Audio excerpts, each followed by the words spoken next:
Beh, se non facessi Ramazzotti di cognome potrei essere un numero infinito di persone, talmente incalcolabile da non poterlo dire. Magari sarei Beckham e mi amereste da morire. Se non facessi Ramazzotti di cognome avrei un'altra famiglia, o così si presuppone. Magari, chi lo sa, vivrei in un altro paese. Magari sarei un prete, un filo d'erba, un sasso.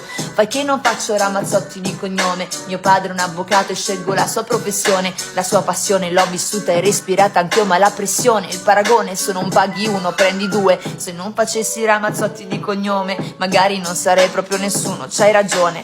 Ma nella ruota delle probabilità c'è l'ipotesi che invece non mi rompereste il cazzo. Se non facessi Ramazzotti di cognome vorrei stare in un paese molto meno giudicone. In Italia ci provano in pochi, sanno già come andrà, e chi ci prova quasi sempre poi non ce la fa. Ma io lo faccio Ramazzotti di cognome. Sono cresciuta dietro un palco, un copione.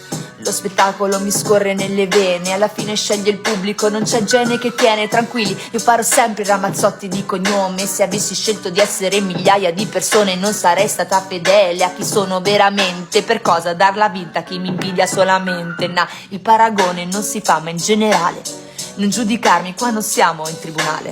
Non mi costringere a ricorrere all'articolo 595 del codice penale.